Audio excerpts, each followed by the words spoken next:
মনে করি নির্বাচনের জামানতের ব্যাপারে আমরা মনে করি জামানতটা আমরা আগে বলেছিলাম কমানো দরকার।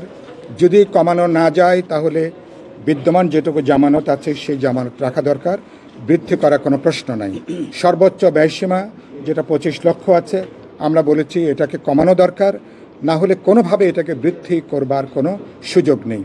আমরা 3 নম্বরে যেটা বলেছি, না ভোটের বিধান কেবলমাত্র যেখানে একজন প্রার্থী আছেন সেখানে কেবলমাত্র না ভোটের বিধান থাকবে কেন?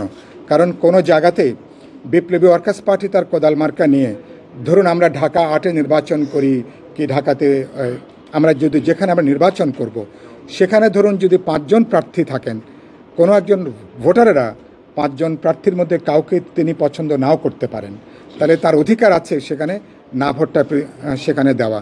পৃথিবীর বহু দেশে এরকম উদাহরণ আছে। আমরা মনে করি 300টা আসনেই না ভোটের বিধানটাকে যুক্ত করা দরকার।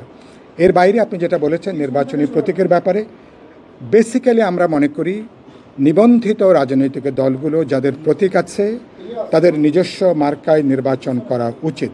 কারণ যখন আমি একটা আলাদাভাবে আমি রাজনৈতিক দল আমি নিবন্ধন নিচ্ছি, যখন আমি আমার নামের পক্ষে যখন একটা প্রতীক বরাদ্দ দেওয়া হচ্ছে, তখন আমার রাজনৈতিক নৈতিক দায়িত্ব হচ্ছে আমার নিজের মার্কা নিয়ে নিজেকে নির্বাচন করা।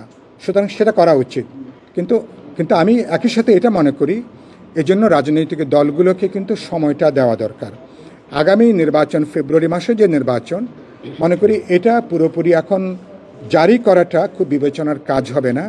ফলে আমরা স্ব প্রতীকে নির্বাচনের পক্ষে থাকলেও মনে করি আগামী নির্বাচনে স্ব প্রতীকের বাইরে কেউ যদি অন্য কোনো প্রতীকে নির্বাচন করতে চান সেই সুযোগটাও রাজনৈতিক দলগুলোর জন্য রাখা দরকার। এর পরবর্তী নির্বাচনে রাখতে পারেন। কিন্তু বিপ্লবী ওয়ার্কার্স পার্টি তার যে প্রতীক, নির্বাচনী প্রতীক কোদাল, যে প্রতীক নিয়ে 2008-এ আমরা নির্বাচনে অংশ নিয়েছিলাম, আমরা তখন 5টা সিটে, 2018-তে আমরা সর্বমোট 28টা সিটে বিপ্লবী ওয়ার্কার্স পার্টি কোদাল মার্কা নিয়ে আমরা এবং আমাদের বন্ধুরা আমরা অংশ নিয়েছিলাম।